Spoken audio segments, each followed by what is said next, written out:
अस्सलामु अलैकुम वरहमतुल्लाहि वबरकातुहू। बिस्मिल्लाहिर्रहमानिर्रहीम। अल्हम्दुलिल्लाहि रब्बिल आलमीन वस्सलातु वस्सलामु अला सय्यिदिल मुरसलीन नबियना मुहम्मद व अला आलिहि व सहबिहि अजमाइन व बाद। क़ाल अल-मुअल्लिफ़ रहिमहुल्लाहु तआला तासियान व युशरउ लिमन लम युसल्ला अलैहि अन युसल्ला अलैहि बाद अद-दफ़न लिअन्ना नबिय सल्लल्लाहु अलैहि वसल्लम फ़अल ज़ालिका अला अन यकूना ज़ालिका फ़ी हुदूद शहरिन फ़अक़ल। আল্লাহ পাক রব্বুল আলামিনের যাবতীয় প্রশংসা যে আল্লাহ পাক রব্বুল আলামিন হায়াত মত লিখে রেখেছেন। সালাত এবং সালাম নাজিল হোক নবী মুহাম্মদ রাসূলুল্লাহ সাল্লাল্লাহু আলাইহি সাল্লামের উপর, যাকে আল্লাহ পাক রব্বুল আলামিন শেষ রাসূল করে প্রেরণ করেছেন। আমাদের আজকে আদ-দুরুসুল মুহিম্মা গুরুত্বপূর্ণ শিক্ষা নামক কিতাব থেকে আলোচনার বিষয়বস্তু জানাজার মাসাইল। এর আগে তিনটি আলোচনা ধারাবাহিক এ বিষয়ের উপর হয়েছে। আল্লামা শেখ আব্দুল আজিজ বিন বাজ রহমতুল্লাহ আলাইহির কিতাব থেকে এই দর্স। আজকে আমরা 9 নম্বর পয়েন্টটি শুরু করব। 12টি পয়েন্ট তিনি আলোচনা করেছেন। তাসিয়ান 9 নম্বর পয়েন্ট হচ্ছে যে যার জানাজা হয়নি, যেই মাইয়াতের জানাজা হয়নি তার জানাজা পড়ে নিতে হবে, পড়ে নেওয়া ফরজ। যদিও দাফন করা হয়ে যায়, বিনা জানাজাতে কোনো মুসলিমকে দাফন করা হয়ে গেছে, তাহলে তার উপর জানাজা পড়তে হবে। তো মাইয়াত তো নাই, মাইয়াতকে দাফন করা হয়ে গেছে। দাফন করা হলে কবরকে সামনে করে, যেমন মাইয়াতকে সামনে করে জানাজা, এরকম কবর সামনে করে জানাজার সালাত আদায় করবে। এই একটি মাসলা। আর একটি মাসলা হচ্ছে যে মাইয়াতের জানাজা হয়তো হয়েছে, কিন্তু কিছু লোক জানাজা পড়ে নাই। ওরা যখন পৌঁছেছে তখন দাফন করা হয়ে গেছে। এই ক্ষেত্রেও যারা জানাজার নামাজে শরীক হতে পারেনি তারা কবরকে সামনে করে মাইয়াতের জানাজার সালাত আদায় করতে পারবে। সেটা 1 মাসের মধ্যে হইতে হবে, সেটা 1 মাসের মধ্যে হইতে হবে। নবী করিম সাল্লাল্লাহু আলাইহি ওয়াসাল্লাম এইরকম জানাজা পড়েছেন। এর বাস্তব অবস্থা হচ্ছে যারা আমরা এই প্রবাসে আছি, হয়তো আপনার আব্বা আম্মা কেউ ইন্তেকাল করেছে, আপনজন ইন্তেকাল করেছে, ছুটি গেলেন দেশে, তারপরে শুনে খবর দাফন করা হয়ে গেছে, 1 সপ্তাহ হয়ে গেছে, 2 সপ্তাহ হয়ে গেছে, 15 দিন 20 দিন হয়ে গেছে। 1 মাসের মধ্যে যদি থাকে যে আমার আব্বার ইন্তেকালে, মায়ের ইন্তেকালে 1 মাসের বেশি হয়নি, তাহলে কবরের কাছে গিয়ে শুধু দুয়াই করবেন না, বরং জানাজার সালাত যেমন আদায় করে সেই রকম সালাত আদায় করবেন। 4 তাকবীর যেমন জানাজার তরিকা এর আগে শুনেছেন। আর আপনার সাথে অন্যরাও শরীক হতে পারে, স্থানীয় লোকেরাও শরীক হতে পারে। এটি রাসূলুল্লাহ সাল্লাল্লাহু আলাইহি সাল্লামের সুন্নাত। এই সুন্নতটি আমাদের দেশে একরকমের মৃত, আমল নেই। এই ধরনের সুন্নতগুলিকে জীবিত করা উচিত। বেদাতি কুলখানি ফাতেহাখানি করছে, আর বেদাতি তরিকায় বক্সাচ্ছে, বেদাতি তরিকায় বাড়ি বাড়ি কোরআন পড়ে বেড়াচ্ছে মোল্লা, আর বেদাতি তরিকাতে মাইয়াতানে মিলাদ করা, খাওয়া করা, ভোজ করা, এইসব করছে। সবগুলি বেদাতিগুলি। আর যেটা সুন্নতি কাজ, জানাজার সালাত, জানাজার নামাজ হচ্ছে দোয়া মাইয়াতের জন্য, সেই কাজটা করে না সুন্নত মোতাবেক। তাই শেখ বলছেন ওয়ায়ুশরাউ লিমান লাম ইউসাল্লা আলাইহি, ওই ব্যক্তির জন্য যার জানাজার সালাত হয়নি তার জন্য শরীয়ত সম্মত হচ্ছে আন ইউসাল্লা আলাইহি বাদা দাফন, তার উপর যেন জানাজার সালাত আদায় করা হয় দাফনের পরে। বিনা জানাজাতে দাফন করে দেওয়া হয়েছে, তাহলে দাফনের পরেও কবরকে সামনে করে জানাজার সালাত আদায় করবে। এটা হচ্ছে শরীয়ত সম্মত বিষয়। দলিল লিআন্না নবী সাল্লাল্লাহু আলাইহি ওয়াসাল্লাম ফাআলা যালিকা, কারণ নবী করিম সাল্লাল্লাহু আলাইহি ওয়াসাল্লাম এই কাজটি করেছেন। রাত্রে মসজিদে নববীর এক খাদেমা, যে পরিষ্কার পরিচ্ছন্ন করতো মহিলা, মসজিদে নববীর খেদমতে ছিল, হঠাৎ করে ইন্তেকাল করে। সাহাবায়ে কেরামরা দেখলেন রাত গভীর হয়ে গেছে, নবী করিম সাল্লাল্লাহু আলাইহি ওয়াসাল্লাম শুয়ে পড়েছেন, তাকে আর কষ্ট দেব না, জাগাবো না, আমরা রাতারাতি দাফন করে দিই। রাত্রে ওই মহিলাকে দাফন করে দিয়েছেন সাহাবায়ে কেরামরা। নবী করিম সাল্লাল্লাহু আলাইহি ওয়াসাল্লাম সকালবেলা খুঁজছেন যে ওই মহিলাকে তো দেখি না, যে মহিলা মসজিদ নববী ঝাড়ু দেয়, সাফ করে, দেখছি না। তিনি বলেন কোথায় ওই মহিলা, কোথায়? কোন কোন রিওয়ায়াতে রয়েছে সে পুরুষ লোক ছিল, কিন্তু এই ক্ষেত্রে বেশি বলিষ্ঠ আশা করি যে সে মহিলা ছিল। তো সাহাবীরা বললেন যে ইয়া রাসূলুল্লাহ, মাতাতিল বারেহা, গত রাতে মারা গেছে। ফাদাফান্নাহা, তাকে দাফন করে দিয়েছি। নবী করিম সাল্লাল্লাহু আলাইহি ওয়াসাল্লাম আফালা আযানতুমুনি, আমাকে জানাওনি কেন? আমাকে কেন জানাওনি? আমি শরীক হইতাম জানাজায়, তার জন্য দোয়া করতাম। সাহাবীরা বলেন, ইয়া রাসূলুল্লাহ, রাত হয়ে গেছিল বেশি, আর আপনাকে জাগানো কষ্ট আপনার হবে, এই বললে আমরা আপনাকে জাগাইনি। নবী করিম সাল্লাল্লাহু আলাইহি ওয়াসাল্লাম দুল্লুনি আলা কবরিহি, তার কবরটা কোথায় আমাকে জানিয়ে দাও বা বাতলে দাও। সাহাবারা বলে দিলেন যে এই কবরটি হচ্ছে ওই মহিলার কবর বা ওই ব্যক্তির কবর। নবী করিম সাল্লাল্লাহু আলাইহি ওয়াসাল্লাম কবরকে সামনে করে জানাজার সালাত আদায় করেছেন। আব্দুল্লাহ বিন আব্বাস রাদিয়াল্লাহু তাআলা আনহুমা থেকে এই হাদিসটি বর্ণিত, বুখারী মুসলিমের হাদিস, এমন নয় যে কোনো জয়ীফ বা সন্দেহ আছে হাদিসটাই, বুখারী মুসলিমের হাদিস। আর মাররা রাসূলুল্লাহ বিকবরিন দুফিনা লাইলান, রাসূলুল্লাহ সাল্লাল্লাহু আলাইহি ওয়াসাল্লাম একটা কবরের পাশ দিয়ে অতিক্রম করলেন সকালবেলা, যাকে রাতে দাফন করা হয়েছে। ফাকালা মাতা দুফিনা হাযা, একে কখন দাফন করা হয়েছে? কালু আল বারেহা, তখন লোকেরা বলল যে গত রাতে দাফন করা হয়েছে। এই হাদিসটা এইভাবে এসছে যে কবর পাশ দিয়ে যাচ্ছে, নতুন কবর পাশ দিয়ে যাচ্ছিলেন, আর জিজ্ঞেস করলেন যে আরে এটা তো নতুন কবর, এর আগে ছিল না, তো কে এটা, কাকে দাফন করা হয়েছে? অন্যরা হয়তো সংক্ষেপে রয়েছে যে নবী করিম সাল্লাল্লাহু আলাইহি ওয়াসাল্লাম জানতে পারলেন যেভাবে, কাল আফালা আযানতুমুনি, আমাকে জানাওনি কেন? কালু, সাহাবীরা বলেন, দাফান্নাহু ফি যুলমাতিল্লাইল, রাতের অন্ধকারে আমরা দাফন করে দিয়েছি। কে? ফাকারেনা আন্নু কেজাকা, আপনাকে জাগানো আমরা অপছন্দ করলাম, সেজন্য জাগাইনি। ফাকামা, নবী সাল্লাল্লাহু আলাইহি ওয়াসাল্লাম দাঁড়ালেন। ফাসাফাফনা খালফ, আমরা তার পিছনে লাইন লাগাইলাম নামাজে। তাহলে যেই সাহাবীরা বলছেন রাত্রে দাফন করা হয়েছে, তারা জানাজায় শরীক ছিলেন। নবী করিম সাল্লাল্লাহু আলাইহি ওয়াসাল্লাম শুধু জানাজা পড়েন, নবী সাল্লাল্লাহু আলাইহি ওয়াসাল্লাম যখন দাঁড়াইলেন কবর সামনে করে জানাজা পড়তে, তারা পিছনে লাইন লাগাইলেন। তাহলে কি বোঝা গেল? যে যারা একবারে জানাজা পড়েছে তারাও জানাজাতে শরীক হয়ে যেতে পারে। যে বিষয়টি বললাম যে আপনি গেছেন, বাড়ি গেছেন, আব্বা ইন্তেকাল করেছেন, আপনি জানাজা পড়তে গেলেন কবরস্থানে, আপনার সাথে গ্রামের কিছু লোক হয়ে গেল, আত্মীয় স্বজন ভাই বিরাদর হয়ে গেল, হয়ে যাক, অসুবিধা নেই, নিষেধ করার কোনো প্রয়োজন নেই যে না না তোমরা জানাজা পড়েছো আবার পুনরায় কেন পড়বে, না, কোনো প্রয়োজন নেই। জানাজা দোয়া। আর এর প্রমাণিত ফাসাল্লা আলাইহি, তার ওপর জানাজার সালাত আদায়। এই হাদিসে স্পষ্ট নেই যে সে পুরুষ ছিল না মহিলা, কিন্তু আর এক হাদিসে আন্না ইমরাতান কানাত তাকুম্মুল মসজিদা, এক মহিলা ছিল যে মসজিদ ঝাড়ু দিত। ফামাতাত লাইলান, রাতে মারা গিয়েছিল। সেই জন্য দুইটা হাদিসের সমন্বয় করে প্রথম দিকে আমি কথাটি বললাম যে ঘটনা এরকম ছিল। ওই কথাই বলছেন অফিকাসাতিল মারআ, ওই মহিলার ঘটনা রয়েছে আল্লাতি কানাত তাকুম্মুল মসজিদা, যেই মহিলা মসজিদ ঝাড়ু দিত। কালা দুল্লুনি আলা কবরিহি, ওর কবরটি জানিয়ে দাও। তাহলে এখানে নবী সাল্লাল্লাহু আলাইহি ওয়াসাল্লাম কবরের পাশ দিয়ে যাচ্ছেন, আর এখানে বলছেন যে কবরটা আমাকে জানিয়ে দেয়, ওর কবর কোথায়। কেউ কেউ বলেছে ঘটনা দুটি, তো একটি হইতে পারে, বর্ণনাকারী বিভিন্নভাবে বর্ণনা করেছেন। ফাদাল্লাহু, নবী সাল্লাল্লাহু আলাইহি ওয়াসাল্লামকে বাতলে দিলেন কবরের খোঁজ, যে এই হচ্ছে ওই মহিলার কবর। ফাসাল্লা আলাইহা, তারপর রাসূলুল্লাহ সাল্লাল্লাহু আলাইহি ওয়াসাল্লাম ওর জানাজার সালাত আদায় করলেন। মুত্তাফাক বুখারী মুসলিমের হাদিস। এই কবরকে সামনে করে জানাজা দাফন করার পরে জানাজার জন্য সময়সীমা আছে না? 5 বছর 10 বছর পরও, 5 বছর হয়ে গেছে, মারা গেছে 5 বছর 10 বছর আগে জানাজা পড়বেন?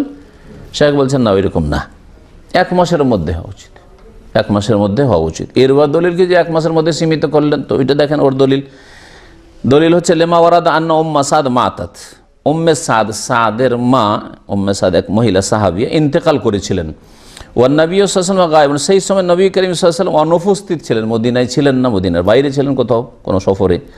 ফালাম্মা কাদেমা, যখন নবী সাল্লাল্লাহু আলাইহি ওয়াসাল্লাম আসলেন মদিনায়, সাল্লা আলাইহা, তার জানাজার সালাত আদায় করলেন। ওয়াকাদ মাজা লিযালিকা শাহরুন, সেই সময় 1 মাস অতিক্রম করে গিয়েছিল। সেই সময় ওই মহিলার দাফনে 1 মাস হয়ে গেছিল। রাহু তিরমিজি হাদিস, এটি তিরমিজিতে রয়েছে। তাহলে 2 হাদিস মিলিয়ে বোঝা গেল যে কবরে দাফন করার পরে জানাজা পড়তে পারবেন, আর জানাজাটা কতদিন পড়তে পারবেন তার জন্য তিরমিজি হাদিসটা ওতে আপনি মিলিয়ে নেন, তাহলে 1 মাসের মধ্যে পড়ে নেওয়া ভালো। আর 1 মাসের বেশি যদি হয়ে যায়, 2, 4, 6 মাস হয়ে গেছে, তাহলে আর জানাজা পড়ার দরকার নেই, তখন শুধু দোয়া করেন। আশেরান, 10 নম্বর বিষয় এই জানাজা সংক্রান্ত, লা ইয়াজুজু লি আহলিল মাইয়্যিতি আন ইয়াসনাউ তাআমান লিন-নাস, মৃত ব্যক্তির পরিবার পরিজনের জন্য, মৃত ব্যক্তির পরিবার পরিজনের জন্য, আহলিল মাইয়িত মানে মাইয়িতের আহল পরিবার, মাইয়িতের আত্মীয় স্বজন, ওদের জন্য, যার বাড়িতে মারা গেছে সেই বাড়িওয়ালাদের জন্য, আহল মানে ওয়ালা হয়, ওই বাড়িওয়ালাদের জন্য জায়েজ নয়। কি জায়েজ নয়? আইয়াস নাও তো আমালিন নাস, গ্রামবাসীর জন্য, জনসাধারণের জন্য খাবার তৈরি করবে আর খাওয়াবে, ভোজ করবে, এটা জায়েজ নাই।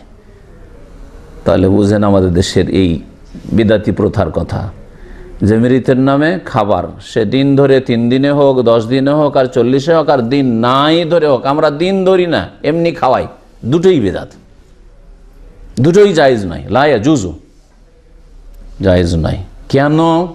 প্রত্যেকটি কথার দলিল, বিনা দলিলে শেখ একটাও লিখেননি, আর বিনা দলিলে আমরা কথা বলি না। যারা বিদাত করে তারা বিনা দলিলে করে, তাদের জন্য দলিল না, বড়রা করলেই চলে, বুজুর্গানের দিনের নামে সব কিছু ধর্মকর্মের নামে চলে। কিন্তু আমাদের কাছে হয় আল্লাহর কিতাবে থাকতে হবে, আর না হলে রাসূলুল্লাহ সাল্লাল্লাহু আলাইহি ওয়াসাল্লামের হাদিসে থাকতে হবে। নবী সাল্লাল্লাহু আলাইহি ওয়াসাল্লাম এরকম করেছেন, অথবা নবী সাল্লাল্লাহু আলাইহি ওয়াসাল্লাম করতে বলেছেন। নবী সাল্লাল্লাহু আলাইহি ওয়াসাল্লাম সাহাবীরা ভোজ করেছেন, খাওয়িয়েছেন লোকজনকে, গ্রামবাসীকে, মৃতের বাড়িওয়ালারা, আর নবী সাল্লাল্লাহু আলাইহি ওয়াসাল্লাম চুপ থেকেছেন, অনুমোদন দিয়েছেন, স্বীকৃতি দিয়ে দিয়েছেন। এই 3 রকমের একরকম হলে আপনি করতে পারবেন। আর কোরআনেও নেই, রসুলের আমলেও নেই, রাসূলুল্লাহ সাল্লাল্লাহু আলাইহি ওয়াসাল্লামের কথাতেও নেই, রাসূলুল্লাহ সাহাবীরাও করলেন না, আর আপনারা পরে এই বিদাত শুরু করলেন, ভোজ ভাজের, ধুমধাম করে লোকজনকে খরচ করা। বাংলাদেশের ভাষায় কি? আমার আব্বার নামে খরচ করতে হবে, মায়ের নামে খরচ করতে হবে, মেজবান দেওয়া। তো এক এক অঞ্চলে এসব এক এক পরিভাষা রয়েছে। ভোজ করা, দাওয়াত করা, জিয়াফত করা, এটা ইসলামের নেই, এটা হিন্দুদের প্রথা। এটা হচ্ছে জাহেলি যুগের কাফের মুশরিকদের প্রথা, যাদের বিরোধিতা করা ফরজ আল্লাহ করেছেন। কেন জায়েজ নয়? বলছেন লিকাউলে জারির বিন আবদুল্লাহ আল বাজালি as-সাহাবী আল জালিল, সম্মানিত সাহাবী জারির বিন আবদুল্লাহ বাজালি রাদিয়াল্লাহু তাআলা আনহু থেকে বর্ণিত, তিনি বলছেন, কুন্না নাউদ্দুল ইজতিমা ইলা আহলিল মাইয়িতি ওয়া সানআতাত তুআমে বাদা দাফানে মিনান নিয়াহাতি, আমরা মাইয়েতের পরিবার পরিজনের কাছে একত্রিত হওয়া, গ্যাদারিং করা, অনুষ্ঠান করা। ইজতেমা মানে হচ্ছে অনুষ্ঠান। আজকে ইজতেমা বলছে না, বিশ্ব ইজতেমা তবলিগীদের, কারো তবলিগি ইজতেমা, অন্য ইজতেমা। ইজতেমা মানে হচ্ছে গ্যাদারিং করা, কোনো জায়গায় একত্রিত হওয়া। তো মাইয়েতের বাড়িতে, যার বাড়িতে কোনো মানুষ মারা গেছে তার বাড়িতে একত্রিত হওয়া, ওয়াসান আত্তাম এবং খাবার তৈরি করে এলাকাবাসীকে খাওয়ানো, বাদাত দাফান দাফন করার পরে, সেই দিনই হোক অথবা তারপরে হোক, এগুলিকে কন্যা নাউদ্দ আমরা গণ্য করতাম। কি গণ্য করতাম? মিনান নেয়াহাতে, রোদনের অন্তর্ভুক্ত, রোদনের অন্তর্ভুক্ত। নেয়াহা নুহা থেকে, মানে মাইয়েতের ওপর চিল্লে চিৎকার করে, বয়ান করে, মাইয়েতের গুণ বর্ণনা করে কান্নাকাটি করা, এটা যেমন হারাম, এর জন্য মাইয়াতকে আযাব হয়, তেমনি মাইয়েতের নামে ভোজ, দাওয়াত, জিয়াফতের ব্যবস্থা করা, গরিবকে খাওয়াবো, সখীকে খাওয়াবো, দুঃখীকে খাওয়াবো, সবাইকে খাওয়াবো, গ্রামবাসীকে একটু খাওয়াবো, এটাকে এই হারামের অন্তর্ভুক্ত আমরা মনে করতাম। কে বলছেন? কে বলছেন? সাহাবী জারীর রাদিয়াল্লাহু আনহু।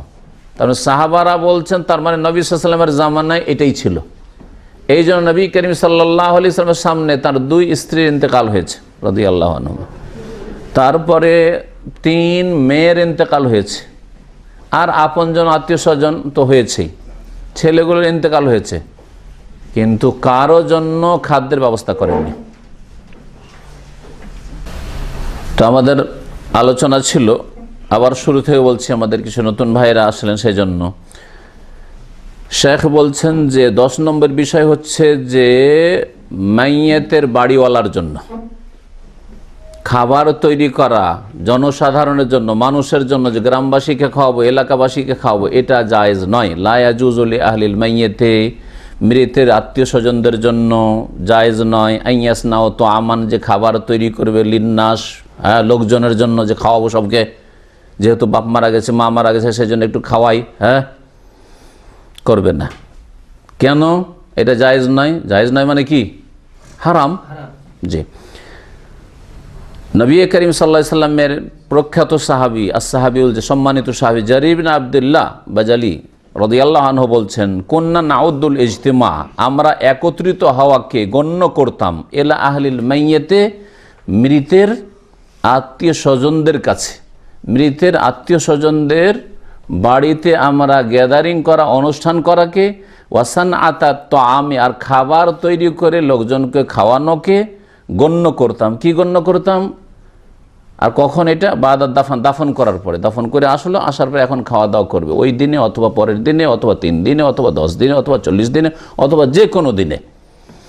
এইরকম মাইয়াতকে দাফন করা হয়ে গেলে এখন গ্রামবাসীকে, এলাকাবাসীকে খাওয়াইতে হবে, ওই মাইয়াতের বাড়িওয়ালাদেরকে। এই কাজটিকে আমরা গণ্য করতাম কি? মিনান নিয়াহাতে, রোদনের অন্তর্ভুক্ত।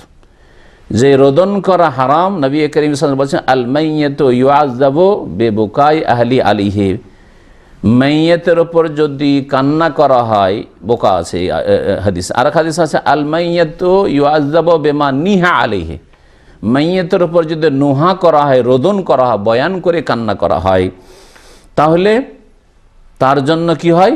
মাইয়াতকে কবরে আযাব হয়।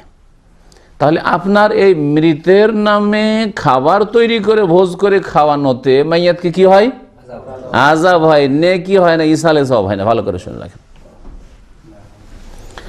রাওয়াহুল ইমাম আহমদ, হাদিসটি ইমাম আহমদ রহমতুল্লাহ আলাইহি বর্ণনা করেছেন বেসানাদিন হাসান, হাদিসের সনদ হচ্ছে হাসান। সুতরাং ভাষ্যকার আলো বলছেন, ফালা ইয়াসনা আহলুল মাইয়াত লিন-নাসি তাম, সুতরাং মাইয়াতের বাড়িওয়ালারা লোকজনের জন্য খাবারও তৈরি করবে না, ওয়ালা ইউকিমুল মাআতিম, আর মাতম, হ্যাঁ, মের অনুষ্ঠান করবে না, যে শোক মাতম করা হোক, এইরকম কোন অনুষ্ঠান করবে, ওয়াল আহজান, আর শোক প্রকাশ করা হোক, হ্যাঁ। আর এর জন্য বিভিন্ন যে সব বিদাতি তরিকা আছে, অন ইসলামিক তরিকা আছে, পশ্চিমা তরিকা আছে, যেমন নীরবতা পালন করা হোক, হ্যাঁ, মাইয়াতকে দাফন করে দেওয়ার পরে চোখ বন্ধ করে, মুখ বন্ধ করে কিছুক্ষণ নীরবতা পালন করলো, যে কাফের অমুসলিম ইহুদি নাসারা করে, সেগুলি এক সেই মুসলিমরা নেতাদের কবরের কাছে করে, সবগুলি হারাম, এগুলি সবগুলি হারাম। ওয়া আম্মা সুনউত তামিল লাহুম, পক্ষান্তরে আর একটি মাসলা, এর বিপরীতটা, সেটা হচ্ছে যে গ্রামের লোকজন খাবার তৈরি করবে, হ্যাঁ, মৃতের বাড়িওয়ালাদের জন্য। গ্রামের লোক খাবে না মাইয়াতের বাড়ি থেকে, বরং গ্রামের লোক খাবার তৈরি করে নিয়ে যাবে কার বাড়ি? যার বাড়িতে লোক মারা গেছে, ওর স্ত্রীকে, ওর ছেলে মেয়েকে, ওর ভাই বেরাদরকে, ও বাপ মাকে, আত্মীয় স্বজনকে খাওয়ানোর জন্য, যারা শোকে আছে তাদের জন্য। আর নিকট আত্মীয়রা শোকে থাকে, তো দূরের আত্মীয়রা কাছের আত্মীয় খাওয়াবে, হ্যাঁ, জি। তাহলে মাইয়াতের পরিজনের জন্য খাবার তৈরি করা, আউলে দয়ুফেম, অথবা তাদের অতিথিরা দূর দূর থেকে এসছে, জানাজা পড়ার জন্য এসছে, আমাদের দেশে আসে না, কয়েকশো কিলোমিটার দূর থেকে হয়তো অনেক মেহমান এসছে জানাজার সলাতে, দাফন করার জন্য। এখন এই লোকগুলি তো তাদের জানাজা পড়ে চলে যেতে পারবে না, এই লোকগুলিকে থাকতে হবে, এক বেলা বা এক রাত থাকতে হবে, একদিন থাকতে হবে। তো এদের জন্য খাবার যদি তৈরি করা হয়, কে তৈরি করছে? বাড়িওয়ালা, মাইয়াতের বাড়িওয়ালারা? কে তৈরি করবে? গ্রামবাসী খাওয়াবে। যাদের শোক নেই তারা খাওয়াবে, আর যাদের শোক আছে তারা খাবে, হক রাখে। যদি এই রকম খাবার তৈরি করে, ফালা বাসা, এতে কোনো আপত্তি নেই, বরং এটা শরীয়ত সম্মত, সুন্নাত। আর এতে ভালোবাসা জন্মায়, আত্মীয়তার যে একটা অধিকার রয়েছে, প্রাপ্য রয়েছে, তার অন্তর্ভুক্ত। বিশেষ করে যারা আত্মীয় বা প্রতিবেশী, তাদের এই কাজগুলি করা উচিত, বা বন্ধুমহল, হ্যাঁ।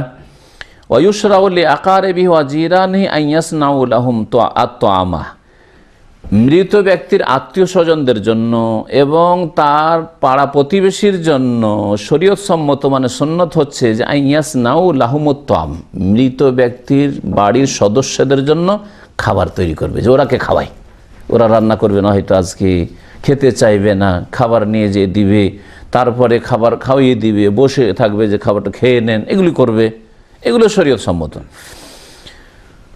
এর দলিল বাকি যে কারো বাড়ি কেউ যদি ইন্তেকাল করে, তো গ্রামবাসী খাবার তৈরি করে নিয়ে যাবে, এতটা খাবার তৈরি করবো যতটা ওই বাড়িওয়ালাদের জন্য যথেষ্ট হয়।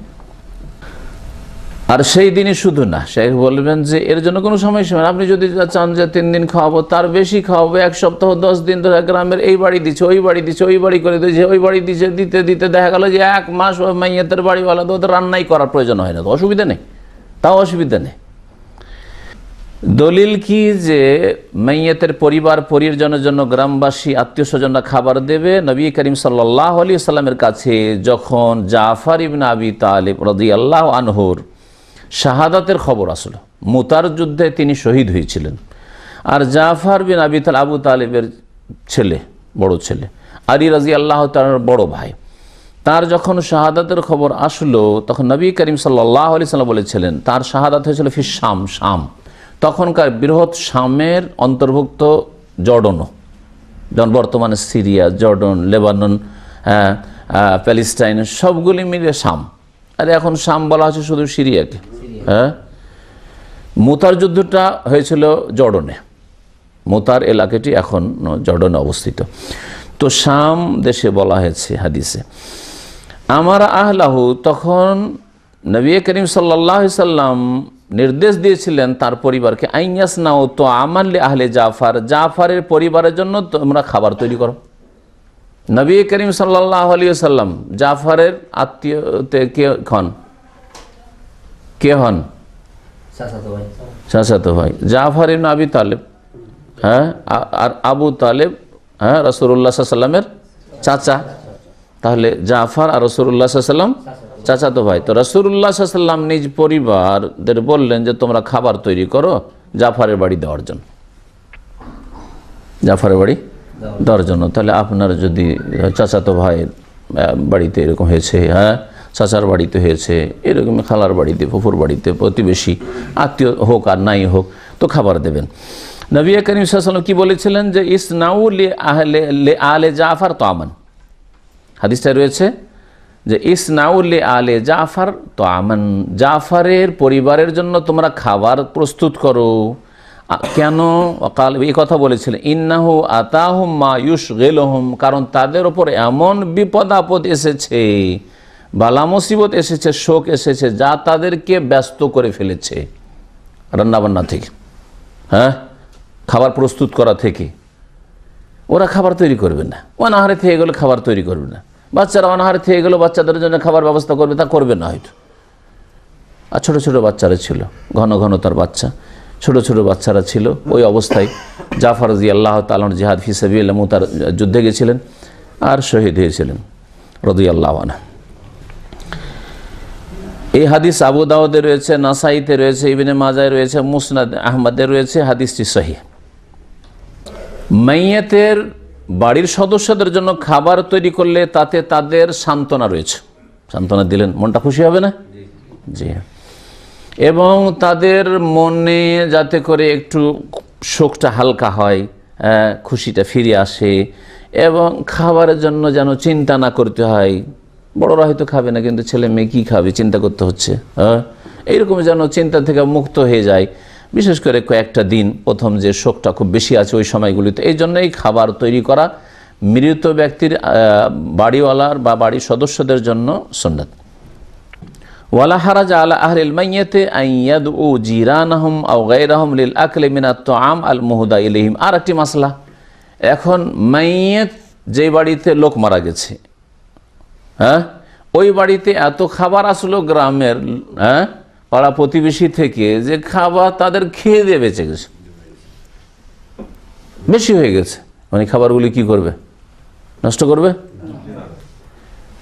এই খাবারগুলি শেষ করার জন্য যদি গ্রামবাসীকে ডাকে যে আসেন খাবারগুলো খেয়ে নেন, না হয় না, পাড়া প্রতিবেশীকে ডাকে যে খেয়ে নেন, না হয় নষ্ট হয়ে যাবে, এত খাবার এসছে, এই খাবারগুলি নষ্ট হয়ে যাবে। আজকাল ফ্রিজের যুগ, হ্যাঁ, সারা বছর ধরে কুরবানির গোস্ত খাচ্ছেন, একটা যুগে সম্ভব ছিল, হ্যাঁ, ফিরিয়ে যে ভাবছেন চলো খাবার চলে এসলে 1 সপ্তাহ রেখেই দিই, 1 সপ্তাহ খাবো, তা তো ছিল না এর আগে। তো সুতরাং খাবার নষ্ট না করে গ্রামবাসীকে ডেকে যদি খাওয়াই, এটা ভোজ নয়, এটা ভোজ না, এটা হচ্ছে খাবারটাকে নষ্ট হওয়া থেকে, অপচয় থেকে বাঁচানো, অপচয় করা গুনার কাজ। জি, তাই শেখ বলছেন ওয়ালা হারাজ আলা আহলিল মাইয়াত, মাইয়াতের পরিবারের জন্য কোনো দোষ নেই কিসে দোষ নাই? আইয়াদু জিরানাহুম, যদি তাদের প্রতিবেশীদেরকে ডাকে, আও গায়রহুম, অথবা একটু দূরের লোকদেরকেও ডাকে। কিসের জন্য? লিল আকল, খাবারের জন্য, মিনাত, ওই খাদ্য থেকে, আল মুহদা ইলাইহিম, যা তাদেরকে ওপর ঢোকন পেশ করা হয়েছে, হাদিয়া তোহফা পেশ করা হয়েছে, খেতে দেওয়া হয়েছে, আর অতিরিক্ত হয়ে গেছে, সেজন্য খাবার জন্য যদি ডাকে আশেপাশের লোকদেরকে, কোনো দোষ নেই। ওয়ালাইসা লিযালিকা ওয়াক্তুন মাহদুদ, এই খাবার যে মাইয়েতের বাড়ি দিবেন তো কয়দিন দিবেন? কিছু কিছু লোকেরা বলেছেন যে 1 দিন, 2 দিন, 3 দিন, কারণ সাধারণ মৃত ব্যক্তির আত্মীয় স্বজনদের জন্য 3 দিনের বেশি শোক করা ঠিক নয়, 3 দিন। কিন্তু 3 দিনের সাথে এই খাবার দেওয়ার কোনো সম্পর্ক নাই। যদি দেখা যায় যে না, আমরা আরও বেশি দিতে পারবো, প্রত্যেক বাড়ি থেকে খাবার আসছে, আর গ্রামে 50টা ঘর আছে, যে 50 বাড়ি থেকে খাবার আসে, তো 1 মাস খেতে পারে, তাই না? অসুবিধা নেই, তাতে কোনো অসুবিধা নেই। ওই কথাই বলছেন যে এর জন্য কোনো নির্ধারিত সময় নেই যে এতদিন শুধু খাবার গ্রামবাসী দিতে পারবে, আত্মীয় স্বজন দিতে পারবে, মৃত ব্যক্তির আত্মীয় স্বজনকে, এমন কথা নেই। ফিমা না আলাম মিনাশা, যা আমি শরীয়ত থেকে জানি, শরীয়তের মাসলা মাসাইল থেকে দলিল ভিত্তিক যা জানি, যে এই ক্ষেত্রে কোনো সময়সীমা নির্ধারিত নেই। এইরকমই সান্ত্বনা দেওয়ার ক্ষেত্রে আর একটি মশলা নেই, সান্ত্বনা দেওয়ার ক্ষেত্রে অনেকে মনে করে যে কারো বাড়ি যদি কেউ মারা যায় তো 3 দিনের মধ্যে তাকে সান্ত্বনা দিতে হবে, তার সাথে দেখা করতে হবে এবং 3 দিনের মধ্যে সান্ত্বনা দিতে ভালো। অবশ্যই যেই দিন ইন্তেকাল সেই দিনে গিয়ে সান্ত্বনা দিলেন, সেই দিনে গিয়ে সমবেদনা প্রকাশ করলেন, সেই দিনে গিয়ে আপনি তার দুঃখে আপনি শরীক হলেন, ভালো। কিন্তু হয়তো কাজ বিশেষে বাইরে ছিলেন, অথবা ব্যস্ত ছিলেন, আসতে পারেননি, অথবা দেখা সাক্ষাৎ তার সুযোগ সুবিধা হয়নি, 3 দিনের মধ্যে নয়, আপনার 5 দিন 7 দিন পরে দেখা হচ্ছে, ওই মৃত ব্যক্তির আত্মীয় স্বজন, ছেলে মেয়ে বা কারোর সাথে দেখা হচ্ছে, তো বলবেন না যে আল্লাহ পাক আপনার আব্বাকে জান্নাতবাসী করুক, আপনার আম্মাকে জান্নাতবাসী করুক, আল্লাহ তার গুনাহ খাতা মাফ করুক, হ্যাঁ, কবরকে আল্লাহ আলোকিত করুক, আপনাদেরকে আল্লাহ ধৈর্য ধারণের তৌফিক দিক, হ্যাঁ, ধৈর্য ধারণ করেন, এতে আল্লাহ পাক রব্বুল আলামিন দুনিয়া আখিরাত আপনাদের কল্যাণ রেখেছেন। এগুলো হচ্ছে তাজিয়তের ভাষা, এগুলো হচ্ছে সান্ত্বনা দেওয়ার ভাষা। যে কোনো ভাষায় করা যেতে পারে, আমি হাদিসের ভাষা বললাম না, কাছাকাছি ভাষাগুলি বললাম।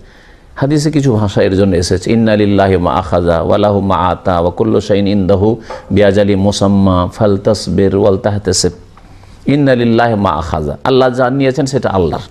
তোমার আব্বাকে আল্লাহ নিয়েছেন, তোমার মাকে আল্লাহ নিয়েছেন, বা তোমার ছেলে মেয়ে আল্লাহ নিয়েছেন, এটা আল্লাহর। হ্যাঁ, তোমার স্বামীকে আল্লাহ নিয়েছেন, এটা আল্লাহর, তোমার নেননি, ঠিক কিনা? ইন্না লিল্লাহি ওয়া লাহু মা আতা, আর যা দিয়েও রেখেছেন বা দিয়েছেন সেটাও কার?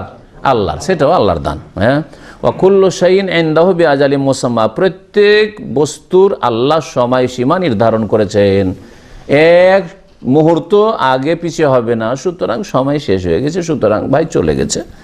হ্যাঁ, ফালতাসবির, সুতরাং ধৈর্য ধারণ করুন, ওয়াল তাহতাসিব, এবং আল্লাহর কাছে নেকির আশা রাখুন। এই মুসিবতে আল্লাহ পাক উত্তম প্রতিদান দেবেন, পুরস্কার দেবেন, এই আশা রাখুন। এইরকমই ইন্না লিল্লাহি ওয়া ইন্না ইলাইহি রাজিউন, হ্যাঁ, এই কথা বলা, ইন্না লিল্লাহি ওয়া ইন্না ইলাইহি রাজিউন। তারপরে আরও কিছু দোয়া কর, আল্লাহ পাক আপনাদেরকে এই মুসিবতে যেন উত্তম প্রতিদান দান করেন। যেমন নিজের ক্ষেত্রে হাদিসে রয়েছে, আল্লাহুম্মা আজুরনি ফি মুসিবতি, আমার মুসিবতে আল্লাহ আমাকে নেকি দাও বা উত্তম প্রতিদান দাও। তাহলে অন্যের জন্য যখন সান্ত্বনামূলক বলছেন, তা আল্লাহ যেন আপনাকে এই মুসিবতে উত্তম প্রতিদান দান করেন। ওয়াখলুফলি খায়রা মিনহা, হ্যাঁ, যদি আপনার আপনজন মারা যায় তো আল্লাহর কাছে দোয়া করছেন, আল্লাহ এর চাইতে উত্তম বিকল্প আমাকে দান করো। তেমনি ওর জন্য দোয়া করবেন অন্যের জন্য, যে আপনাকে যেন আল্লাহ এর উত্তম বিকল্প দান করেন। স্ত্রী মারা গেছে, এর চাইতে ভালো স্ত্রী আল্লাহ দান করেন। স্বামী মারা গেছে, এর চাইতে আল্লাহ পাক ভালো স্বামী দান করেন। যদি আমাদের দেশের মহিলাদেরকে যদি বলা হয় এই ভাষা দিয়ে যে আল্লাহ এক স্বামীকে নিয়েছে, আল্লাহ যেন আরও ভালো স্বামী দান করেন, তো বলে দুশ্মন আমার। হ্যাঁ, কারণ জাহিলিয়াত ঢুকে আছে যে দ্বিতীয় সেকেন্ড ম্যারেজ করা যাবে না, যা বিয়ে করেছি সারা জীবন বিধবা থাকবো।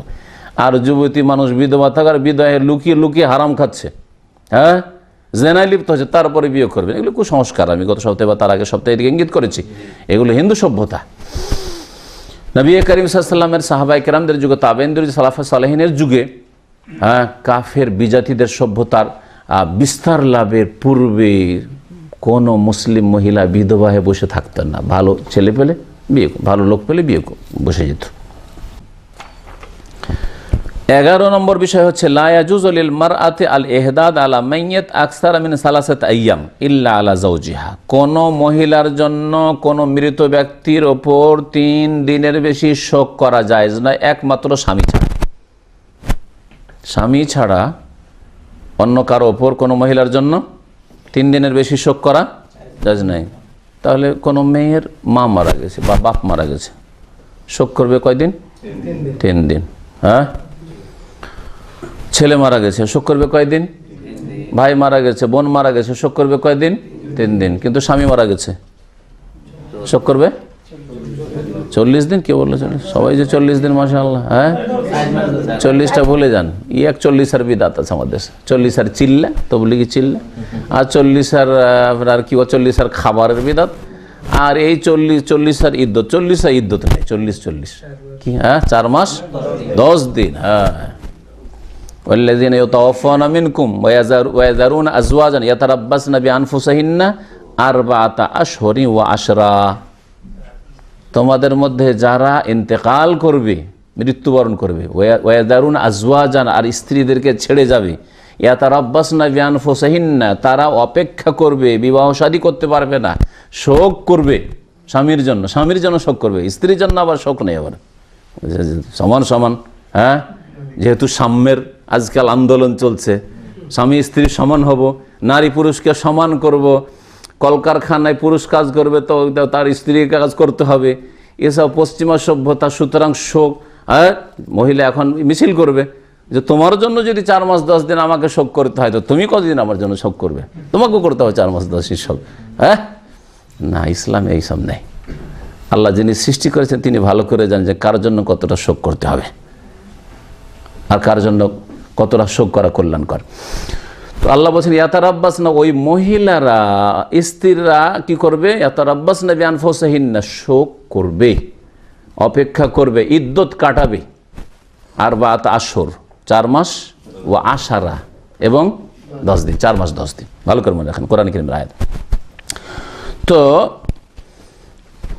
শেখ বলছেন যে কোনো মহিলার জন্য স্বামী ছাড়া অন্য কারো ওপর 3 দিনের বেশি শোক করা জায়েজ নাই। ফাইন্নাহু ইয়াজিবু আলাইহি আন তুহিদ্দা আলাইহি 4 আশহুরিন ওয়া 10। আর স্বামীর ওপর স্বামীর জন্য শোক করবে, শোক করা ফরজ। এই আবার শোক করা ফরজ, এটা যে সুন্নাত মুস্তাহাব। 4 মাস 10 দিন শোক করা ফরজ। তার একটি হচ্ছে যে 4 মাস 10 দিনে যতই ভালো কাস্টমার পেয়ে যাক না কেন, বিয়ে করতে পারবে না। দেখা গেছে ইন্তেকাল করেছে স্বামী, আর তার 10-20 দিন পরে একটা ছেলে, ভালো চাকরিওয়ালা ছেলে চলে এসছে, আর ধনাঢ্য ছেলে চলে এসছে। হ্যাঁ, মন্ত্রী মিনিস্টারের ছেলে পেয়ে গেছে বিয়ে করার জন্য, কাস্টমার ভালো পেয়ে গেছে, অথবা আমেরিকান পেয়ে গেছে, আমাদের ভাই যেমন। তার বাপরে, পাসপোর্ট অনেক মূল্যবান পাসপোর্ট। যদি 4 মাস 10 দিন অপেক্ষা করি, ছুটি এসছে, ততদিনে চলে যাবে, হ্যাঁ, আউট হয়ে যাবে, তো হাত ছাড়া হয়ে যাবে, তো বিয়ে পড়িয়ে দেন। না, বিয়ে পড়া যাবে না, কোনো অবস্থায় বিয়ে করতে পারবে না। 4 মাস 10 দিন আগের স্বামীর হক রয়েছে, তার অধিকার রয়েছে 4 মাস 10 দিন। তারপরে আপনি পুরোপুরি বিচ্ছিন্ন হলেন, এখন আপনি অন্য জায়গায় বিয়ে করতে পারেন আপনি। আর বিয়ে যদি না করেন, আর এই অবস্থায় ধরেন বয়স হয়ে গেছে, ছেলে মেয়েরা বড় আছে, আর বিয়ে করবে না, হয়তো 50-এর বেশি হয়ে গেছে, 60 হয়ে গেছে, বিয়ে করবে না, তাহলে তার স্ত্রী হয়ে উঠবে। তার যদি 2 জনে জান্নাতে যায়, তাহলে 2 জনে জান্নাতে স্বামী স্ত্রী হিসাবে থাকবে। মাঝখানে বিবাহ টুটে যায় না, বিবাহ নষ্ট হয়ে যায় না। কিন্তু আমাদের দেশের বিদাতপন্থীদের ফতোয়া হচ্ছে যে মারা গেলে কি হয়ে যায়, স্বামী স্ত্রী কেউ মারা গেলে কি হয়ে যায়, বিবাহ টুটে যায়, তাদের নষ্ট হয়ে যায়, উজু নষ্ট হওয়ার মতো। হ্যাঁ, বিবাহ নষ্ট হয়ে যায়, যার ফলে স্বামী মারা গেছে আর মহিলা এক নজর একটু স্বামীকে দেখতে চায়, দেখতে দেয় না গোঁড়া মজাপন্থী বিদাতিরা। আমাদের এখানে কিং ফাহাদ পেট্রোলিয়াম ইউনিভার্সিটি আছে, এখানে শিক্ষিত ইঞ্জিনিয়ার পড়াশোনা করে। কয়েক বছর আগে দর্শক বলছে যে শেখ, আমাদের চোখের দেখা, বলছে এক মহিলা এত ছটপট করে কান্না করছে যে আমাকে একবার আমার স্বামীটাকে দেখতে দাও, একবার আমার স্বামীর চেহারাটা একবার দেখতে দাও। বলছে না না না না, মোল্লারা ফতো যে না, তোমার বিবাহ নষ্ট হয়ে গেছে, ও মারা যেতে যেতে বিবাহ নষ্ট হয়ে গেছে, সুতরাং দেখা হারাম। মারা যেতে যেতে বিবাহ নষ্ট হয়ে গেছে, বানানো ফতুয়া। আর বেহায়া বেপর্দা হয়ে যে সবাইকে দেখাচ্ছে, গ্রামে পেট ফিট দেখাচ্ছে, তখন আবার এই ফতোয়া হয় না, ওগুলো সংশোধন করো যেগুলো সংশোধনের প্রয়োজন রয়েছে। তো স্বামী স্ত্রীর কেউ মারা গেলে বিবাহ নষ্ট হয় না, এই ফতোয়া আমার দেশের দেশি মোল্লাদের কাছে শুনবেন। এটা হাদিস ভিত্তিক ফতোয়া, হাদিসের খেলাফ ফতোয়া। তবে 4 মাস 10 দিন পরে অন্য জায়গায় বিবাহ বসে যেতে পারে। বিবাহ করে নিলে তখন ওর স্ত্রী হয়ে গেল, কিন্তু বিবাহ না করলে ওই আগের স্বামীর স্ত্রী, দুনিয়াতেও কার স্ত্রী, অমুকের স্ত্রী বিধবা হইল, আর ইনশাআল্লাহ জান্নাতেও অমুকের স্ত্রী। শেখ তারপরে আর একটি মাসলা বলছেন, ইল্লান তাকুন হামেলান, তবে ওই মহিলা যার স্বামী ইন্তেকাল করেছে, ইল্লান তাকুন হামেলান, ওই মহিলা যদি গর্ভবতী থাকে, ওই মহিলা যদি, যে মহিলার স্বামী ইন্তেকাল করছেন ওই মহিলা যদি গর্ভবতী থাকে, তাহলে তার মেয়াদ মানে ইদ্যত 4 মাস 10 দিন তখন নয়, তখন ইদ্যত কি হয়ে যাবে, ফাইলা ওয়াদ ইল হামাল, হ্যাঁ, বাচ্চা প্রসব হওয়া পর্যন্ত, বাচ্চা ভূমিষ্ঠ হওয়া পর্যন্ত। যদি ইন্তেকালের 1-2 দিন 3 দিন পরেই যদি ভূমিষ্ঠ হয়ে যায়, তাহলে ইদ্যত শেষ হয়ে গেছে, ইদ্যত শেষ হয়ে গেছে। আর যদি সেটা এমন হয় 4 মাস 10 দিন হচ্ছে কোন ক্ষেত্রে, যদি পেটে বাচ্চা না থাকে, ঠিক না, কিন্তু পেটে বাচ্চা আছে আর প্রথম মাসে ছিল ওই সময় স্বামীর ইন্তেকাল হয়েছে, তাহলে এখন হয়তো 9 মাস লাগতে পারে, তখন 9 মাস অপেক্ষা করতে হবে। জি হ্যাঁ, 9 মাস অপেক্ষা করতে হবে। এসব মাসলা মাসাইল শুধু এমনি মাসলা নয়, প্রত্যেকটাতে সায়েন্টিফিক যুক্তি রয়েছে। জি, 4 মাস 10 দিনের যে বিষয়টি রয়েছে, আগের স্বামীর সাথে যে মিলন হয়েছে, বুঝছেন না, মিলন হয়েছে 4 মাস 10 দিন পর্যন্ত ওর তাসির থাকতে পারে। মিলন যে হয়েছে, ভিতরে তার বীর্য গেছে, ওর একটা তাসির, যেটাকে প্রতিক্রিয়া থাকতে পারে। হ্যাঁ, আর আরেকজন স্বামীর যদি মিলন হয়ে যায়, ধরেন 10-20 দিন পরে, 1 মাস পরে আরেকজন বিয়ে করলো, আরেকজনের মিলন হলো, তাহলে 2 রকমের বীর্য ভিতরে গেল, এটাতে ওই মহিলার স্বাস্থ্যগত দিক থেকে ক্ষয়ক্ষতি হতে পারে। আজকালকার এই মডার্ন সায়েন্সে বলছে, কোরআনে 1400 বছর আগে বলে দেওয়া হয়েছে, আর আজকে সায়েন্সে প্রমাণ করছে যে 4 মাস 10 দিনের হেকমাত্র রহস্যটা কি। ওই আচ্ছা, বাচ্চা হওয়ার ক্ষেত্রে আবার এরকম কেন হলো যে 3 দিন 4 দিন পরে যদি বাচ্চা হয়ে যায়, তারপরে বিয়ে বসে যেতে পারবে, আর তারপরে বাচ্চা হওয়ার পরে যে ব্লিডিংটা হয়, নেফাস হয়, ওইটা থেকে 20-22 দিন বা 40 দিনে পাক হলে তারপরে তো মিলন করতে পারবে। তো এখানে কেন অল্প সময় হয়ে গেল? বলছে হ্যাঁ, কারণ বাচ্চা ভূমিষ্ঠ হয়ে গেলে তখন আর ওই তাসিটা, আগের স্বামীর যে মিলন হয়েছে ওর তাসিটার থাকলো না, তখন আরেকজন স্বামীর মিলন হলে ওই মহিলার স্বাস্থ্যগত ক্ষয়ক্ষতির কোনো আশঙ্কা নেই। ভালো করে বিষয়টি শুনে রাখেন। আল্লাহ পাক রব্বুল আলামিন দ্বীনের প্রত্যেকটি হালাল, হারাম, জায়েজ, না জায়েজ, এইটা করো, এইটা করিও না, প্রত্যেকটি হিকমত রয়েছে, রহস্য রয়েছে। কিন্তু আল্লাহ পাক আপনাকে আমাকে সবগুলির কারণ দর্শাবেন যে এই জন্য আমি এইটা বললাম, এই জন্য বললাম যে পেটে বাচ্চা থাকলে, বাচ্চা ভূমিষ্ঠ হইলে ইদ্যত শেষ, আর যদি পেটে বাচ্চা না থাকে 4 মাস 10 দিন, এই কারণে বললাম। আল্লাহ তিনি মাবুদ, আল্লাহ তিনি রব, মালিক, আর মালিক আপনার কাছে শোকজ করবে, কারণ দর্শাবে, তাহলে মানবেন, এটা চলে না। আপনাকে যদি বলে যে আপনার ডিউটি দামামে ছিল, কিন্তু এখন আপনি ডিউটি চলে যান, রিয়াদ চলে যান, আপনি যদি মালিককে বলেন যে আপনি শোকজ করুন, কেন যাব? তো মালিক কি বলবে? বেতন দিই আমি, তোমার 8 ঘন্টা কাজ করে নেব, সৌদি আরবে যে কোনো জায়গায় কাজ করে নিতে পারি, ঠিক কিনা? তোমার এই জিজ্ঞাসা করার কোনো অধিকার নেই যে আমি এখানে কাজ করবো না, ওখানে কাজ করবো না, বুঝছেন তো? জি হ্যাঁ। তো মানুষ মালিক হয়ে কয়টা পয়সা বেতন দেয়, সেই জন্যই যদি তার এই অধিকার থাকে, তো যে আল্লাহ পাক রব্বুল আলামিন আপনাকে সব কিছু দিয়েছেন, মাথা থেকে পা পর্যন্ত, ধন সম্পদ সুখ সব কিছু আল্লাহ পাক রব্বুল দিয়েছেন, সে আল্লাহ পাক রব্বুল আলামিনের আদেশ নিষেধ মেনে চলতে হবে, ওর কারণ আল্লাহ দর্শাবেন না। লা ইউসালু আম্মা ইয়াফআল, আল্লাহ কোরআনে বলছেন যে আল্লাহ যা করেন সে সম্পর্কে আল্লাহ জিজ্ঞাসিত হবেন না, যে আল্লাহকে জিজ্ঞাসা করার অধিকার রাখো যে আল্লাহ এটা কেন, না। ওয়াহুম ইউসালুন, কিন্তু মানুষ জিজ্ঞাসিত হবে, মানুষকে জবাব দিতে হবে, জিজ্ঞাসা করা হবে আল্লাহ পাক রব্বুল আলামিন দরবারে। এই শোক করাকে আরবিতে এহদাদ বলা হয়, এহদাদ। এই এহদাদ সম্পর্কে হাদিস একটি শোনাই, মানে শোক করা সম্পর্কে। উম্মে সালামা রাদিয়াল্লাহু তাআলা আনহা থেকে জাইনাব বিনতে উম্মে সালামা কালা, তিনি বলছেন তুফিয়া হামিমুল উম্মে হাবিবাতা, উম্মে সালামার মেয়ে জাইনাব বলছেন যে উম্মে হাবিবার এক নিকট আত্মীয় হামিম ইন্তেকাল করে। ফাদাত বে সুফরাতিন, তখন তিনি হলুদ নিয়ে ডাকেন, সুফরা অথবা জাফরান, সুফরাকে বলা যায়। ফামাসা হাতু, আর সেটাকে একটু হাতে বেজারাই হাতে মেখে নেন, হাতে মেখে নেন। ওয়াকালা, তার বলেন কেন, যাতে করে শোকের সময়টা শেষ হয়ে যায়। ইন্নামা আসনা হাজ, এটা কেন আমি করলাম, লি আন্নি সামিউতু রাসূলুল্লাহ, আমি রাসূলুল্লাহ সাল্লাল্লাহু আলাইহি ওয়াসাল্লামকে বলতে শুনেছি, ইয়াকুল লা ইয়াহিল্লু লি ইমরাতিন, কোন মহিলার জন্য জায়েজ নয়, হালাল নয়, মানে হারাম, তুমিনু বিল্লাহি ওয়াল ইয়াউমিল আখির, যে আল্লাহর প্রতি ঈমান রাখে আর পরকালে ঈমান রাখে, আনতাহিদ্দা ফাওকা সালাস, 3 দিনের বেশি শোক করবে, এটা জায়েজ নয়, হালাল নয়। 3 দিনের বেশি কোনো মৃত ব্যক্তির ওপর শোক করা কোনো মহিলার জন্য হালাল নয়, ইল্লা আলা জৌজ, তবে স্বামীর জন্য। আর বাত আশহরিন ওয়া আশরা, 4 মাস 10 দিন, মুত্তাফাকুন আলাইহি, বুখারী মুসলিমের হাদিস। গর্ভবতী যদি হয় তাহলে প্রসব পর্যন্ত, এর দলিল কোরআনে কারীমে আয়াত রয়েছে, উলা ওয়া উলাতুল আহমাল আজালুহুন্না ইয়াদান হামলাহুন, সূরা তালাকের আয়াত। গর্ভবতী নারীরা ইদ্যত কাটাবে, আজালুহুন্না, তাদের সময়সীমা, ইদ্যত হচ্ছে আইয়াদান হামলাহুন্না, তাদের বাচ্চা ভূমিষ্ঠ হওয়া পর্যন্ত। সুবাইয়া আসলামিয়া এক মহিলা ছিলেন, তার স্বামীর ইন্তেকাল হয়, আন্না যাওজাহা তুফিয়া আনহা, তার স্বামীর ইন্তেকাল হয়ে যায়, ওয়াহিয়া হামের, সেই সময় তার পেটে বাচ্চা ছিল, তিনি গর্ভবতী ছিলেন। ফালাম তানসাব আন ওয়াদাত হামলাহা বাদা ওয়াফাতিহি, স্বামীর ইন্তেকালের মাত্র কয়েকদিন পরেই কি হয়ে যায়, সে বাচ্চা ভূমিষ্ঠ করে, বাচ্চার জন্ম হয়ে যায়। 10 দিনের মতো সেই সময়টা ছিল, অন্য হাদিসে রয়েছে।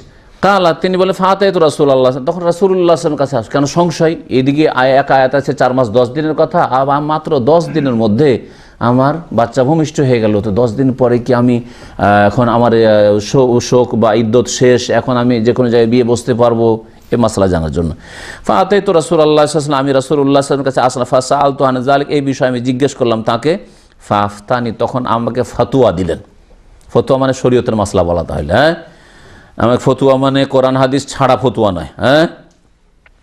বেআন্নি কাদ হালাল, তো যে আমি হালাল হয়ে গেছি, আমি কি হয়ে গেছি, হালাল হয়ে গেছি, ইদ্যত থেকে, হিনা ওয়াদাত হামলি, যখনই আমি আমার বাচ্চা প্রসব করে দিচ্ছি, মানে আমার বাচ্চা যখন ভূমিষ্ঠ হয়ে গেছে তখন থেকে আমি হালাল হয়ে গেছে, মানে আমার ইদ্যত শেষ হয়ে গেছে, ইদ্যত আমার শেষ হয়ে গেছে। মুত্তাফাকুন আলাইহি, বুখারী মুসলিমের হাদিস। বলছিলাম একটি কথা, যে শোক করা, এটাকে আরবিতে মৃত ব্যক্তির ওপর শোক করা, একটা হচ্ছে শোক মানে এমনি দুঃখ কষ্টের শোক, ওটা হচ্ছে হুজুন, আর একটা শোক হচ্ছে মৃত ব্যক্তির উপর শোক করা, এই শোককে এহদাদ বলা হয়। লা ইয়াহিল্লু লি ইমরাতিন আন তুহিদ্দা, যে এহদাদ থেকে, যে এহদাদ করবে, শোক করবে, 3 দিনের বেশি জায়েজ নয় অন্য লোকের ওপর।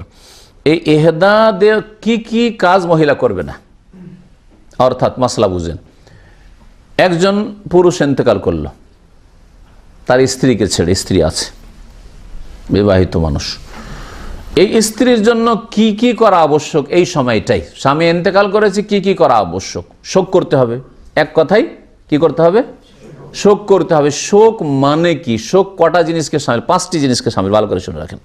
প্রথম হচ্ছে স্বামীর বাড়িতেই থাকবে, স্বামীর বাড়ির বাইরে কোথাও রাত কাটাবে না 4 মাস 10 দিন, 4 মাস 10 দিনের মধ্যে কোথাও গিয়ে রাত কাটাবে না।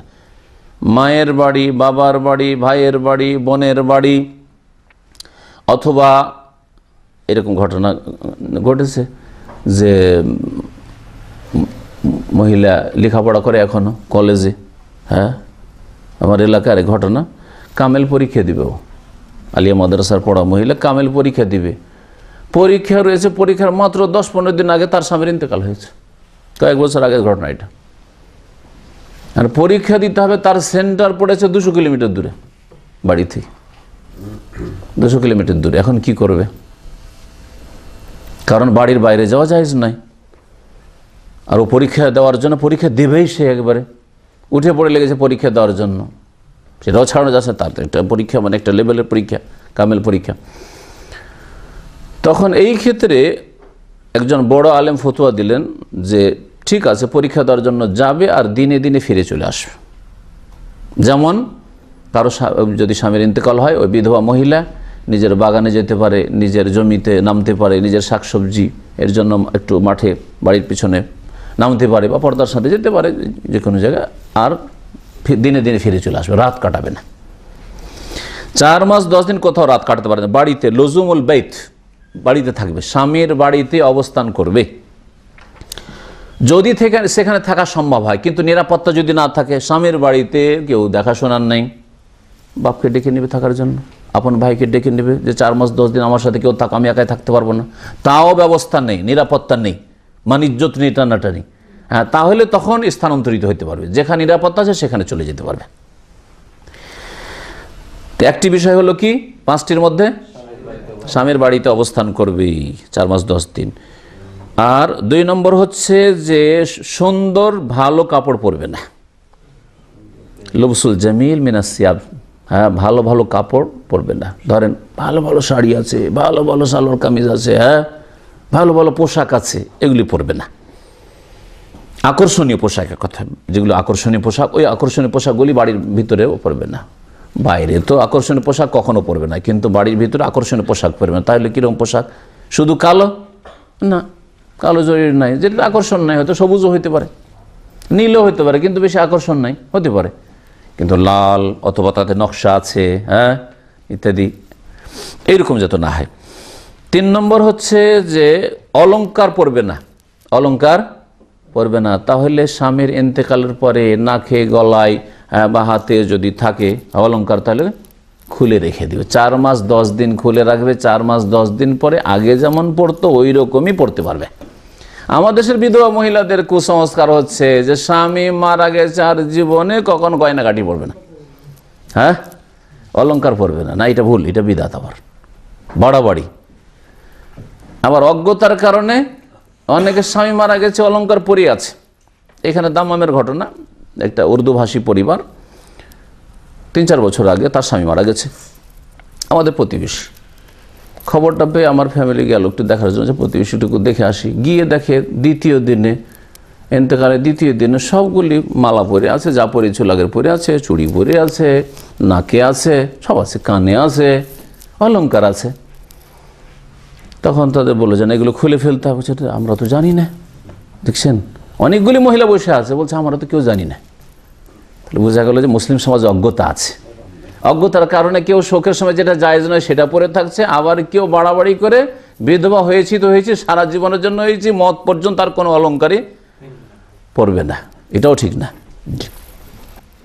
4 নম্বর হচ্ছে সুগন্ধি ব্যবহার করবে না, সুগন্ধি ব্যবহার করবে না। আতর, সেন্ট, মহিলাদের জন্য যে সব সেন্ট হয়ে থাকে ব্যবহার করবেন না। 4 মাস 10 দিন ব্যবহার, 4 মাস 10 দিন পর আবার ব্যবহার করতে পারবে। 5 নম্বর হচ্ছে যে সুরমা লাগাবে না, চোখে সুরমা লাগাবে না। আর ওর সাথে সাথে লাগিয়ে ওলামারা বলেছেন যে মেহেন্দি লাগবে না। মহিলার যেহেতু মেহেন্দি লাগে হাতে পায়ে, এই 4 মাস 10 দিন মেহেন্দি লাগাতে পারবে না। এই কাজগুলি হচ্ছে শোক করা, এহেদাদ করা, এই 5টি কাজ করতে পারবে না। আর যদি সুরমা আর খেজাব মেহেন্দিকে আলাদা আলাদা করে তো 6টি হয়ে যাবে। আর এই শোক মহিলারা করবে। আম্মার রাজুল, পুরুষদের কোনো শোক নেই শরীয়তে। ফালা ইয়াজুজু লাহু আন ইউহিদনা আলা আহাদি মিনাল আকারিব, আত্মীয় স্বজনদের জন্য অথবা অন্য কোনো মানুষের জন্য, নেতার জন্য, হ্যাঁ, ওস্তাদের জন্য, শাইখের জন্য শোক করবে, এটা পুরুষের জন্য জায়েজ নয়। শোকেরই অন্তর্ভুক্ত কাজকর্ম ছেড়ে দেওয়া, ডিউটি যাবেন না, 3 দিন ডিউটি করবেন না, 10 দিন ডিউটি করবেন না, হ্যাঁ, পুরুষরা, হ্যাঁ। তারপরে এই শোকের অন্তর্ভুক্ত যে গোটা দেশে ছুটি করে দাও, একটা লোক মারা গেছে সেই জন্য সবার কলকারখানা বন্ধ করে দাও, পড়াশোনা বন্ধ করে দাও, অফিস আদালত বন্ধ করে দাও, ইত্যাদি। এগুলো আসলে শরীয়ত সম্মত নয়। 12 নম্বর বিষয় হচ্ছে জিয়ারত করা। মাইয়াতের তার জানাজার মাসাইল আলোচনা করতে করতে শেষ আমরা পৌঁছে গেছি কোথায়? কবর জিয়ারত। দাফন করে দিয়েছেন, তারপরেও মাঝে মাঝে ওই মাইয়াতের একটু খোঁজ খবর নেবেন, দোয়া দিয়ে খোঁজ খবর নেবেন। হ্যাঁ, জিয়ারত করলে দোয়া করা হবে, ওর ফায়দা হইলে যে মারা গেছে, আর আপনার ফায়দা হবে যে আখেরাতটা, পরকালটা আপনার স্মরণ আসবে যে ওনারা যেমন মারা গেছেন আমাদেরকেও এইরকমই দুনিয়া থেকে যেতে হবে।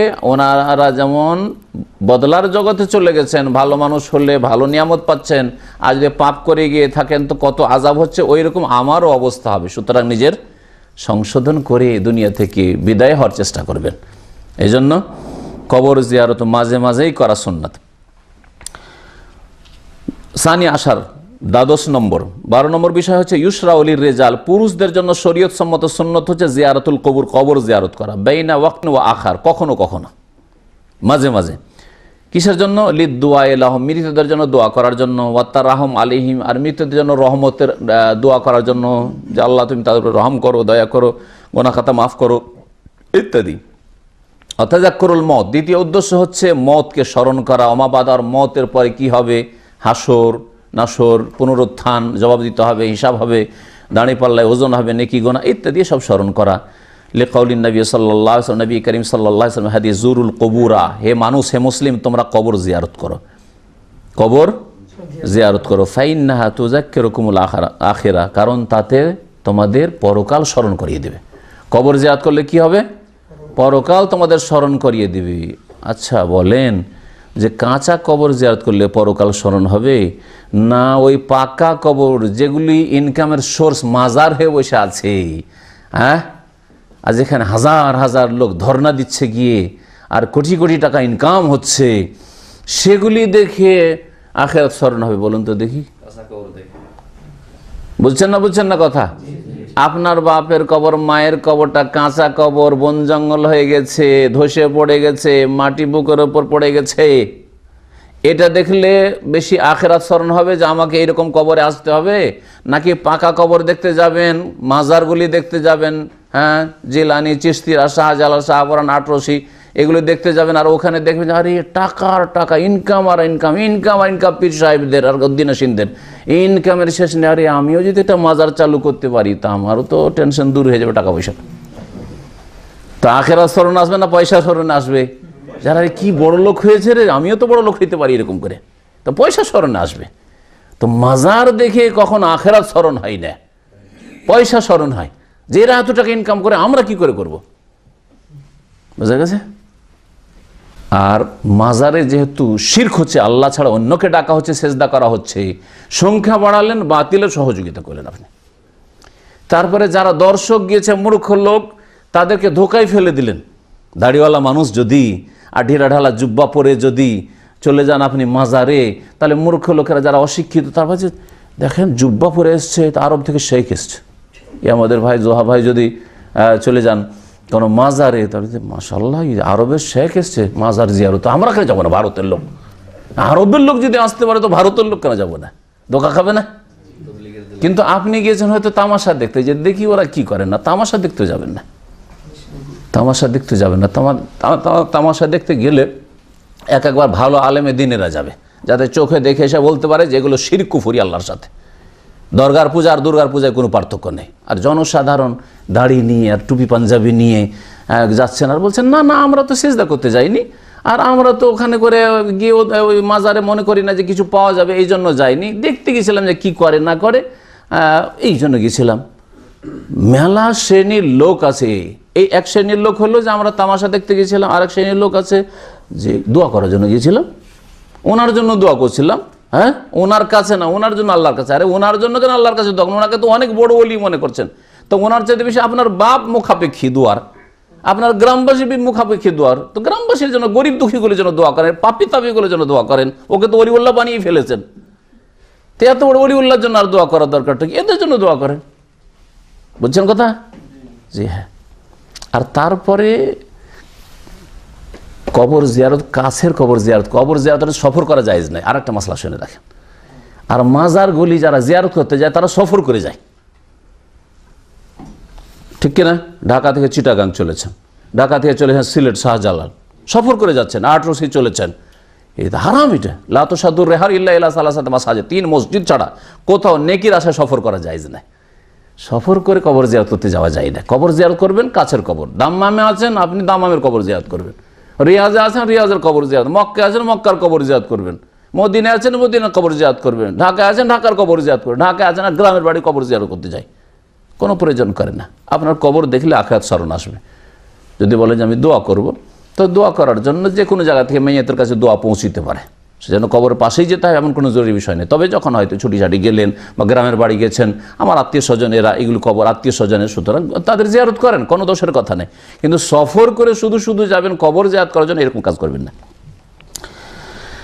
এই হাদিস সহিহ মুসলিমের হাদিস, আখরাজাহুল ইমাম মুসলিম ফি সহিহি। নবী করিম সাল্লাল্লাহু আলাইহি ওয়াসাল্লাম জিয়ারতের দোয়াও শিখাতেন। ওয়া কানা সাল্লাল্লাহু আলাইহি ওয়া সাল্লাম ইউআল্লিমু আসহাবাহু ইযা যারুল কুবুর। নবী সাল্লাল্লাহু আলাইহি ওয়াসাল্লাম কবর জিয়ারতের দোয়া শিখাতেন সাহাবায়ে কেরামদেরকে, ইয়াকুলু, এইভাবে, আসসালামু আলাইকুম আহলাদ দিয়ারি মিনাল মুমিনিনা ওয়াল মুসলিমিন ওয়া ইন্না ইনশাআল্লাহু বিকুম লাহিকুন নাসআলুল্লাহ লানা ওয়া লাকুমুল আফিয়া। দোয়ার অনুবাদটা বলি, আসসালামু আলাইকুম, আপনাদের ওপর শান্তি বর্ষিত হোক। আহলাদ দিয়ারি, হে কবরবাসী, দারুনের বহুবচন দিয়ার, এখানে দার ঘর বলা হয়েছে কবরের ঘরকে। হে কবরবাসী, মিনাল মুমিনি, মুসলিম, মমিন মুসলিম কবরবাসী। আহলাদ দিয়ার মানে ইয়ে আহলাদ দিয়ার ছিল আসলে। তো হে মমিন মুসলিম কবরবাসী, আপনাদের ওপর শান্তি বর্ষিত হোক, সালাম বর্ষিত হোক। ওয়া ইন্না ইনশাআল্লাহু বিকুম লাহিকুন, আর আমরাও আল্লাহ চাইলে আপনাদের সাথে মিলিত হব। শুধু আপনারাই গেছেন, আমাদের যেতে হবে না এমন কথা না, শীঘ্রই আমরা আপনাদের সাথে সাক্ষাৎ করব, মিলিত হব। নাসআলুল্লাহ, স্মরণ হবে না? তাহলে এই কথাটি যদি তরজমা বুঝে বলেন যে আমরাও অচিরেই আপনাদের সাথে মিলব, তাহলে আখিরাত স্মরণ হবে। যে হতে পারে আজকে আমাকে এখানে এই কবরে আসতে হতে পারে এদের পাশেই, হ্যাঁ, আজকে না হলে 2 দিন 4 দিন পর, 10 দিন পর, 10 মাস পর, 10 বছর পর আসতে হবে একদিন। নাসআলুল্লাহ লানা ওয়া লাকুমুল আফিয়া, আমাদের জন্য এবং আপনাদের জন্য আল্লাহর কাছে নিরাপত্তা কামনা করি। আল্লাহ আপনাদেরকে নিরাপদ রাখুন, হ্যাঁ, আযাব শাস্তি মুক্ত রাখুন, আর আমাদেরকেও আযাব শাস্তি আল্লাহ মুক্ত রাখুন। ইয়ারহামুল্লাহুল মুস্তাকদিমিনা মিন্না ওয়াল মিনকুম ওয়াল মুস্তাখিরিন, আল্লাহ পাক যেন রহম করেন আমাদের মধ্যে যারা অগ্রগামী আগেই চলে গেছেন তাদের ওপর, আর আপনাদের মধ্যে যারা আগে চলে গেছেন তাদের ওপর। ওয়াল মুস্তাখিরিন, আর যারা পরবর্তীতে আসবেন মানে ইন্তেকাল করবেন তাদের ওপর যেন আল্লাহ পাক রহম করেন। এই হাদিস সহিহ মুসলিমে রয়েছে। ভাষ্যকার বলছেন যে কবর জিয়ারত কয়েকটি বিষয়কে শামিল। ইন্তেফাউ জায়ের বেজিক্রিল মওতি ওয়াল মওতা ওয়া আন্না মা আলাহুম ইলা জান্নাতিন আও নার, জিয়ারতকারীর ফায়দা হচ্ছে যে মরণ স্মরণ আসবে, মৃত ব্যক্তির স্মরণ আসবে যে আমার বাপদাদারা ছিল এককালে দুনিয়াতে চলে গেছেন, এবং এদের পরিণাম জান্নাত না হয় জাহান্নাম, 2-এর 1। সবাই মারা যাবে, আর হয় জান্নাত আর না হলে জান্নাত, এই কথাগুলি স্মরণে আসবে। দ্বিতীয় উদ্দেশ্য হচ্ছে যে নাফউল মাইয়িত, মৃত ব্যক্তিকে উপকার করা, মৃত ব্যক্তির উপকার করা। ওয়াল ইহসান ইলাইহি, তার সাথে সদাচরণ করা, যেন তার সাথে আপনি সদাচরণ করলেন, কিসের মাধ্যমে? সালাম দিয়ে, দোয়া করে, ইস্তেগফার, তার জন্য মার্জনা, ক্ষমা কামনা করে ইত্যাদি। কবর জিয়ারত করবে পুরুষ লোকেরা, মহিলারা নয়, মহিলারা কবর জিয়ারত করবে না। আম্মান নিসা ফালাইসা লাহুন্না জিয়ারাতুল কবর, পক্ষান্তরে মহিলারা, তাদের জন্য কবর জিয়ারত করা জায়েজ নয়। কেন? লিআন্না রাসূল সাল্লাল্লাহু আলাইহি ওয়াসাল্লাম লানা যায়রাতুল কবুর, কারণ রাসূলুল্লাহ কবর জিয়ারতকারিনীদের উপর লানত করেছেন, কবর জিয়ারতকারিনী মহিলাদের উপর লানত করেছেন। ওয়ালাই আন্নাহুন্না ইউখশা মিন জিয়ারাতিহিন্না আল ফিতনা, মহিলারাকে কেন নিষেধ করা হয়েছে? এই জন্য যে মহিলারা কবর জিয়ারত করলে তাতে ফিতনার আশঙ্কা রয়েছে, শিরকের আশঙ্কা রয়েছে, শিরকের আশঙ্কা রয়েছে, বিদাতের আশঙ্কা রয়েছে। কারণ মহিলারা দুর্বল ইমানের পুরুষের তুলনায়, যার ফলে তাদের মধ্যে কুসংস্কার বেশি, তাদের মধ্যে ভ্রম বেশি, একটুতে কি থেকে কি বিশ্বাস করে বসে থাকবে, হ্যাঁ, যার ফলে ও শিরিক করে ফেলবে হয়তো। এই একটা কারণ।